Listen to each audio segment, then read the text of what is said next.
let's look at the top headlines first. Manipur Governor, Chief Minister, Ministers extend Janmashtami 2022 wishes.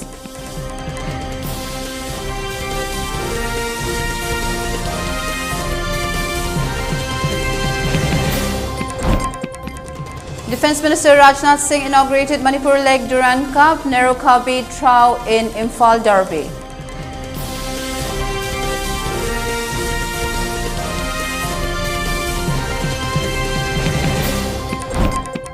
And India reports 15,754 new COVID cases, 72 deaths in 24 hours.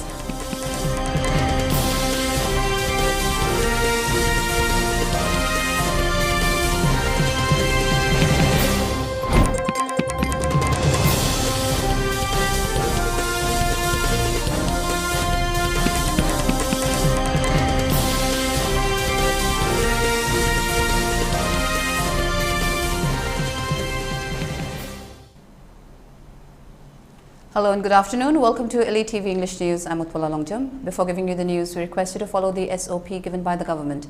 Wear face masks when out in public, wash hands regularly and maintain a minimum distance of 6 feet between one person and another.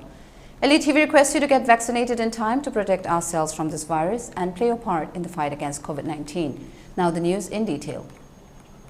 Manipur Governor Laganesan, Chief Minister N. Biren Singh and ministers of the state extended their warm greetings to the people of the state on the occasion of Janmashtami, Krishna Janma, which falls today, 19th August. Laganesan in his message stated that the festival of Janmashtami is celebrated as the birth of Krishna.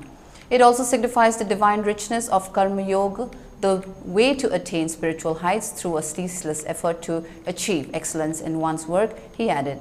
Lord Krishna's universal message as given to us through the Bhagavad Gita has guided us through centuries to stand firm in the fight for truth and justice against all odds, he mentioned.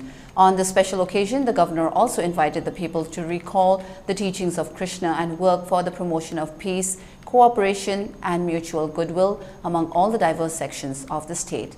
Conveying his greetings, N. Biren extended prayers for the philosophy of Krishna to guide the people of the state towards a peaceful future filled with development and communal harmony. May the message of the 8th avatar of Vishnu dispel the darkness and light the lamp of wisdom in everyone's heart, CM Biren stated in his message.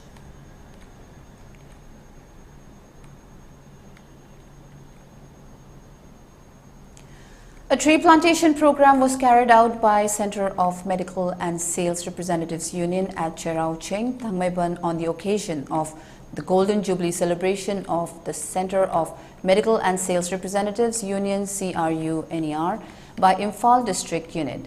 100 saplings were planted by members of CRU of Imphal Unit in support of Green Manipur Mission. The CRU members expressed gratitude to Central Divisional Forest Officer Imphal East, Manipur for their generous donation of the tree saplings and in the making of the program a success. August ki tang 35 asida ekoi Center Sales and Medical Representative Union CRU Imphal Unit na ngasi ekoi ki Manipur government na thambiriba ekoi ki Green Manipur haiba theme sida ekoi support tawjabo aina ekoi ki CRU gi sahi yankai surpa Golden Jubilee ga thorong mari leina na ngasi ekoi na Cherau Sing thangmaiban gi sida ekoi na plantation tree plantation ekoi tawjari hariba plantation asida ekoi bu mateng pangbirakhiba ekoi gi uchar pibirakhiba department sing ekoi medical representative forest department sing bo ekoi medical representative union Manipur na hanana thagatba phongdokchari.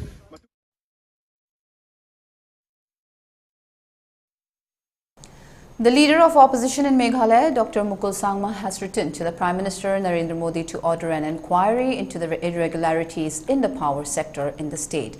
Dr. Mukul said the motive of his letter to the Prime Minister is because of the multi-crore scam related to procurement of smart meters. The LO in his letter has also expressed concerns about the implementation of the central scheme, Saubhagya scheme, which was launched by the Government of India in October 2017. Dr. Mukul has also expressed that the Prime Minister will take the issue seriously, as the Prime Minister has always held that there is zero tolerance for corruption in the new India. Sir, you have always held that there is zero tolerance for corruption in New India. Your commitment to ensuring a corruption-free India gives me great expectations and hope that the Government of India will order an immediate inquiry into this matter through an appropriate central investigation agency. This is an issue that has major repercussions on the people of Meghalaya and the state's exchequer, and therefore your kind and urgent intervention is greatly desired in order for justice to be done, reads the letter of the LO. Dr. Sangma in his letter mentioned that the Meghalaya government, through tender number MEPDCL/RE/T191/2019-20/PKG1 invited the bid for supply of 1,80,000 smart meters. Based on the bid received, the letter of award was then issued via order number MEPDCL/CEP/T191PT1/EKH 2020-21/05 dated 16th February 2021 to two bidders, Satnam Global Infra Projects Limited and JPM Industries, with Enhancement Co. Limited as joint venture partner. As per the contract, the breakup includes X works price components of 171 crore 48 lakh 42,495 rupees, which comes to about 9,527 rupees per meter, and GST component of 30 crore 86 lakh 71,649, about 1,715 per meter. With this, the total cost incurred by the Government of Meghalaya for one smart meter unit is Rs 11,242. Satnam Global Infra Projects Limited installed Liberty 150 smart meters manufactured by Secure Meters Limited, headquartered in Gurgaon, Haryana, whereas the joint venture of JPM Industries and Enhancement Co. Company Limited installed in a meter DDZ1513, Dr. Sangma said in the letter to Modi. Further, Dr. Sangma said that on verifying data from the open market, it turned out that the online retail price of single Secure Meter Limited's Liberty 150 smart meter is Rs 5,500 each. Similarly, the online retail market price of single meter DDZ1513 is 1,700 rupees each.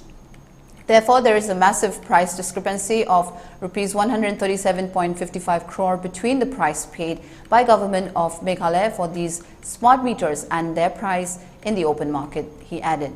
Dr. Sangma also said that the Enhancement Company Limited, being a Chinese company, took the financial viability away from local companies. Awarding the contract to a Chinese company does not align with the core idea of Make in India. It also creates a security threat, as these smart meters have SIM cards installed in them and are connected to the wider mobile network, internet network, which would allow malicious hackers and India's adversaries to gain control of the entire power system in the state, reads the letter of Dr. Sangma to the Prime Minister.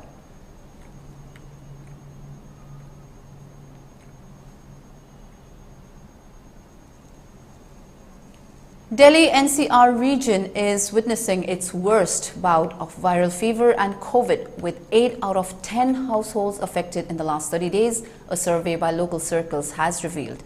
Members of the affected households have experienced COVID-like symptoms such as fever, runny nose and fatigue. In most cases, people seem to prefer home test kits to check if they have COVID or whether it is a case of viral fever. Whatever the case may be, both carry the risk of spreading to other family members, particularly the children in these households.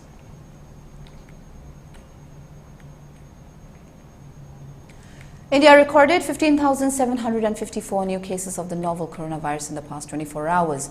According to the data shared by the Union Health Ministry on Friday, August 19th, the total recovery rate reached at around 98.58%, and total recoveries data reached to 4 crore 36 lakh 85,535. The total active cases of COVID-19 in India has decreased to 1 lakh 1,830, the Health Ministry data showed today. Yesterday, the registered active cases were 1,01,343. An increase of 487 cases has been recorded in the active COVID-19 caseload in a span of 24 hours. The active cases comprise 0.23% of the total infections, the ministry said. The total death toll in the country is now at 5,27,253. In India, the first death due to the COVID pandemic was reported in March 2020. The daily positivity rate on August 19 was recorded at 3.47%. It's time for a short break. Stay tuned. We'll be right back. The Durand Cup, the oldest and one of the most prestigious football tournaments in India, an initiative of the Armed Forces. Tournament asida saruk yabiriba.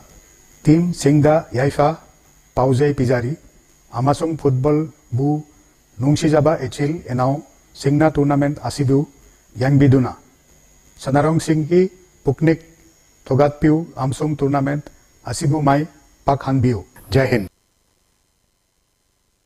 Admission open Manipur University to affiliate Toba Bachelor of Fine Arts BFA के academic session 2020 to 26 की second batch के admission होजरे. Eligibility to have passed from any stream from any recognized board or council. Limited Sydney hurry for spot admission. Institute of Rural Education IRE Wangzing, College of Teaching Education Wangzing Thawal District Manipur. Akupa marol gidamal 8787409943 natraga 85951082 natraga 7005051673 natraga 7085435182 natraga 7024659916. Bachelor of Fine Arts की courses da lakpituna mention view. Thawal District की District Program Coordinator की meeting makada MGNREGA की ओइना 25% line department की ओइबा अमृत सरोवर की पुखरी अमा आजादी का अमृत महोत्सव का मरी लेना चंद्रखोंग अवांगलेकाई वार्ड नंबर 9 दा job card holder सिंह दा थबक Sukhre.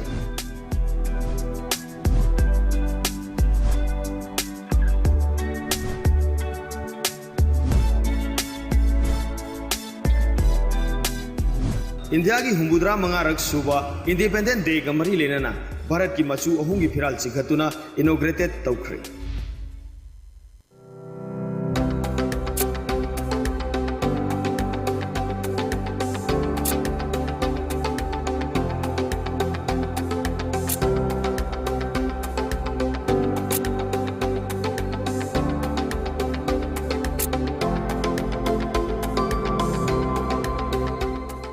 The pinnacles of success.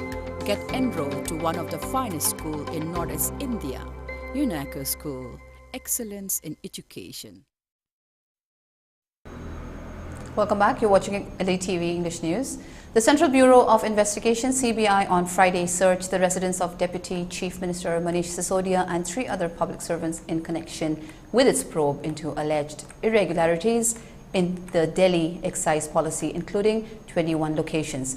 Sisodia, in charge of the department, said the central agency was welcome to do so and will give his full cooperation in the investigation so that the truth can come out soon. Also said that many cases have been filed till now, but nothing has come out and nothing will come out of it either. His work for good education in building a future for lakhs of children in the country cannot be stopped. It is very unfortunate that those who do good work in our country are harassed like this, and that is why our country has not yet become #1. Incidentally, the CBI searches were conducted on the same day when America's largest newspaper published on a front-page report in its international edition praised the education mode of public schools in the capital of India.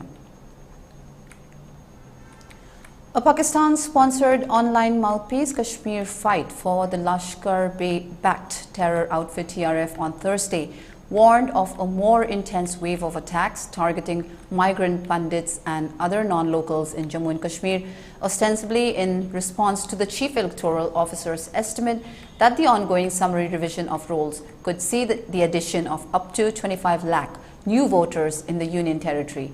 Kashmir Fight's threat to unleash violence through resistance fighters coincided with a chorus of dissenting mainstream voices led by National Conference President and Srinagar MP Farooq Abdullah's call to unite against the latest onslaught at an all-party meeting next Monday.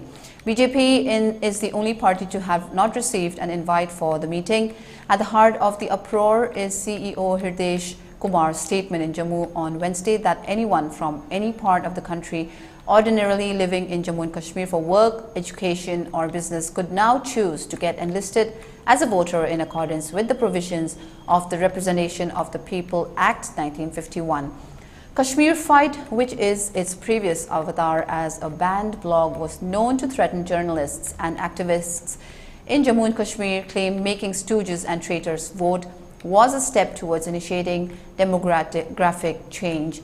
In Srinagar, the People's Alliance for Gupkar declaration comprising NC Mehbooba Mufti's PDP and CPM attempted a reconciliation of sorts with Altaf Bukhari's Apni Party and Sajjad Lone's People's Conference by pitching the alleged bid to pack the electoral rolls with non-Kashmiri as a challenge they needed to combat together.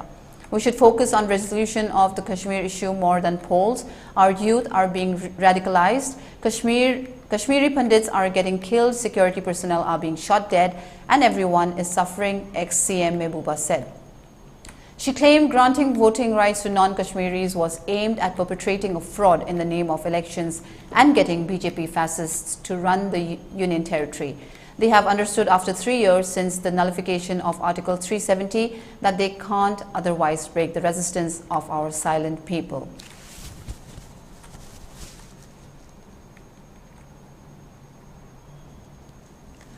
Meanwhile, expressing strong reservations over inclusion of outside voters in Jammu and Kashmir electoral rolls, Congress on Thursday said this move clearly shows that the BJP has lost local support, so it wants outsiders to defeat the mandate of the people of the Union Territory. On Wednesday, Jammu and Kashmir's Chief Electoral Officer Hirdesh Kumar said the Union Territory is likely to get around 25 lakh additional voters, including outsiders, as people ordinarily residing here, even for work purpose, can cast vote in the next assembly elections. We have strong reservations over the move to enroll 25 lakh new voters, especially outside voters, under the misplaced interpretation of the category of ordinarily residents of Union Territory. In that case, will the residents of Jammu and Kashmir or outsiders elect the representatives in the next elections? Jammu and Kashmir Pradesh Congress Committee Working President Raman Bhalla said in a statement here. Mr. Bhalla further said that how come the Chief Electoral Officer knows the exact number of outsiders entitled to become voters in Jammu and Kashmir when they have yet to apply? How and why the provision is being misused to enroll those as voters who are otherwise not eligible? He said they seriously viewed that the provision of ordinarily residents as contained in Section 20 of the Representation of People's Act, which is primarily meant to protect the voting rights of those who are temporarily outside their respective place of residence in connection with job, business, profession, etc., is being deliberately misused to give undue benefit to non-eligible persons. This clearly demonstrates that BJP has lost local support, so it wants outside voters to be enrolled to defeat the mandate of the people of Jammu and Kashmir, he said.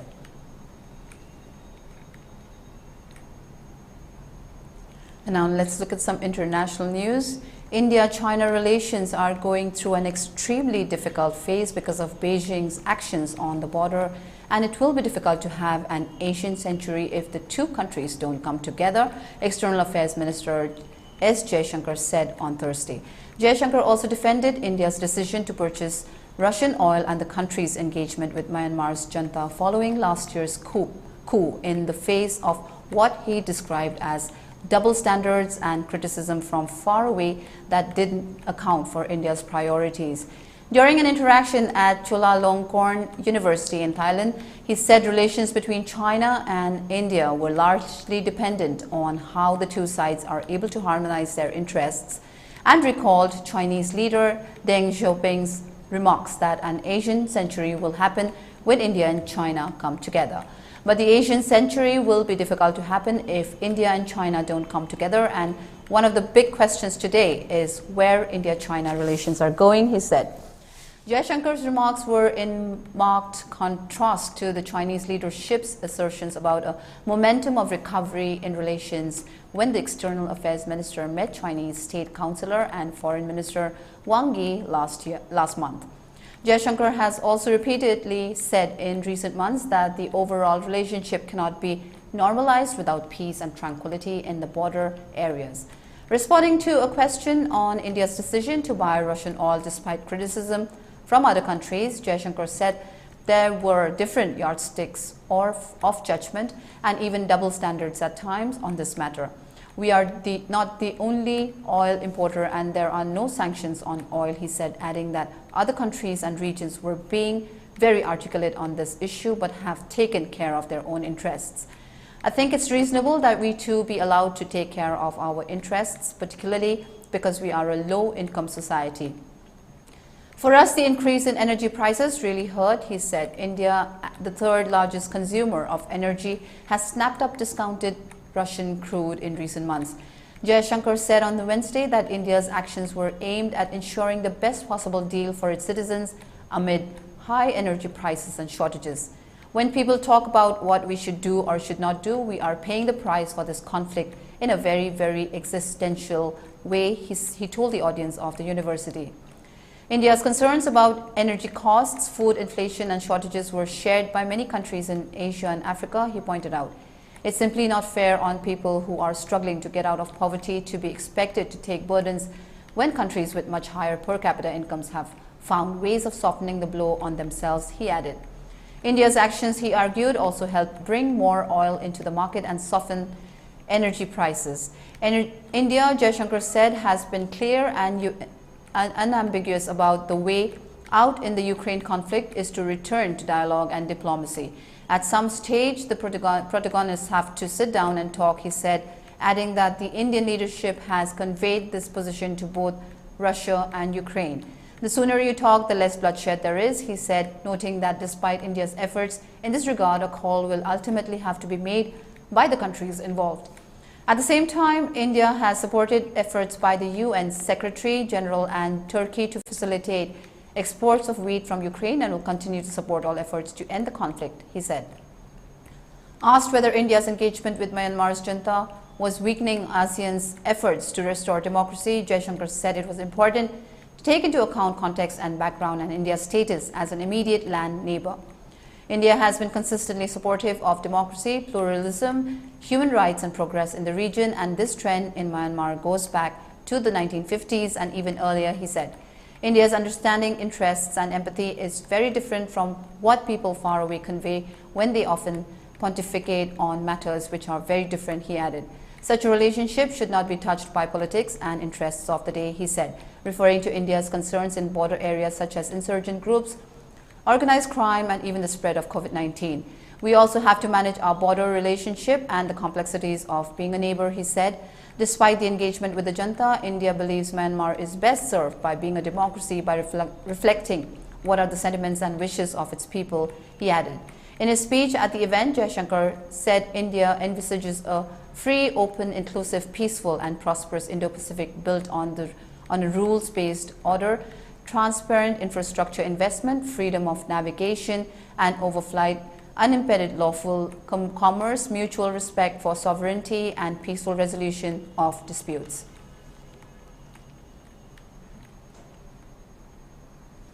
And now for some sports news. The 2022 edition of the Durand Cup, Asia's oldest football tournament, is being held in multiple venues in Kolkata, Imphal and Guwahati. Defence Minister Rajnath Singh on Thursday inaugurated the Manipur chapter of the 131st Durand Cup at Koman Lampak Stadium, Imphal. The Durand Cup, Asia's oldest football tournament, is being held in multiple venues of Kolkata, Imphal and Guwahati. Manipur is hosting 10 Group C matches of the Cup. Singh said it is a historic day as Durand Cup was being played in Manipur. He said it shows a huge prestige for the Northeast and is a matter of huge pride for the region. Singh said there is a soldier in a player and a player in a soldier. I also believe the spirit of sportsmanship should be present in politicians too, Singh said.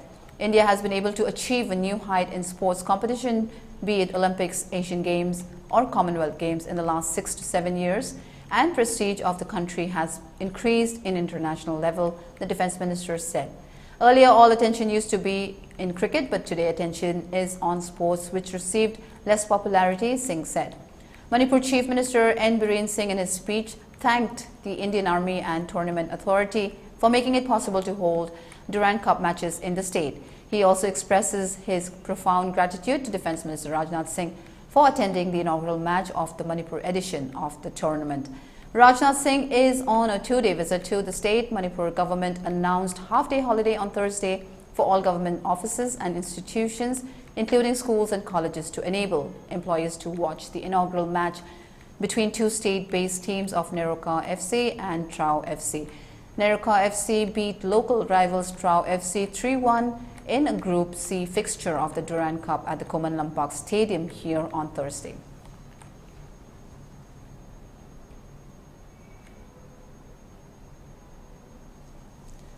For ELITETV News Channel, contact the email address info@elitetv.in or 940-289-0982 and subscribe to ELITETV YouTube channel or follow us on Facebook, Instagram and Twitter for more information about the channel. Let's look at the top headlines once again. Manipur Governor, CM, Ministers extend Janmashtami 2022 wishes.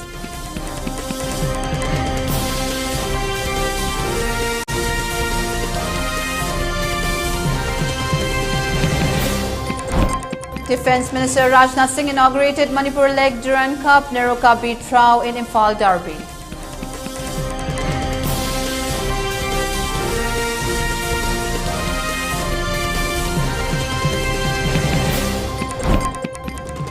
And India reports 15,754 new COVID cases, 72 deaths in 24 hours.